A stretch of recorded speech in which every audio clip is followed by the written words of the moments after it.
আর বর্ধমানের গলসিতে একটা রাস্তা, একই রাস্তা একই অর্থবর্ষে সংস্কারের জন্য দুবার টেন্ডার, একবার পঞ্চায়েত সমিতির পক্ষে, একবার পঞ্চায়েতের পক্ষে।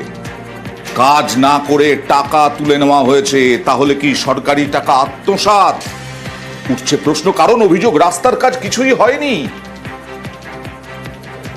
রাস্তাটা এইটুকু শুরু বেঁচে রয়েছে, সে টোটো চালকরা নিজে থেকে মাটি বস্তায় ভরে শুধু টোটো পার করার মতন করে রেখেছে। প্রধান মহাশয় আমাদের ওই রাস্তা হয়ে বাইকটা নিয়ে রোজ পঞ্চায়েত যাওয়া আসা করেন, কিন্তু তার উপরে ওনার কোনো নজর নাই।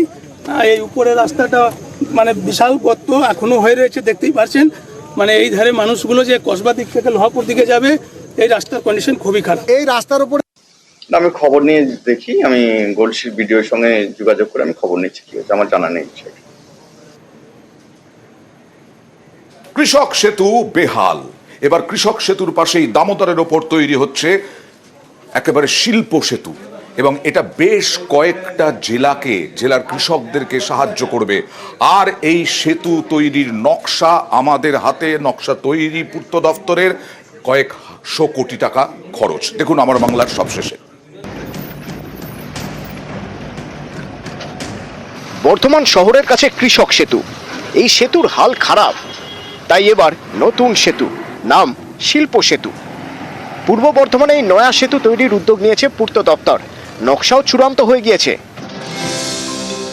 দামোদরের উপরে হবে সেতু, কৃষক সেতুর পাশেই হবে 4 লেনের শিল্প সেতু। দৈর্ঘ্যে 640 মিটার, সংযোগকারী রাস্তা সহ ধরলে 1200 মিটার। সেতুর একদিকে পূর্ব বর্ধমানের সদরঘাট, আর একদিকে পূর্ব বর্ধমানেরই পালেমপুর। এই কেবল স্টেড অর্থাৎ তারে ঝোলানো ব্রিজ তৈরিতে খরচ হবে 348 কোটি টাকা।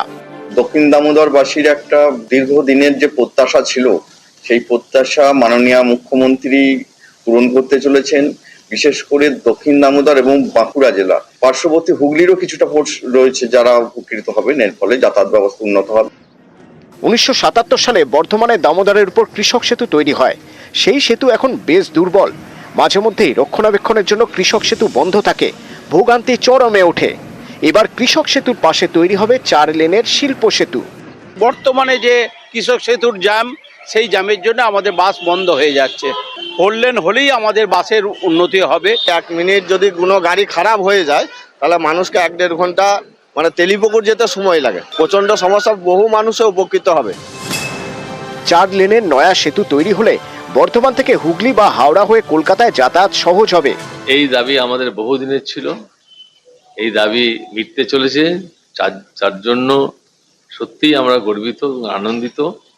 দক্ষিণ দামোদরের মানুষের অনেক সুরাহা হবে। পূর্ত দপ্তর জানিয়েছে শিল্প সেতু নির্মাণের কাজ তাড়াতাড়ি শুরু করা হবে।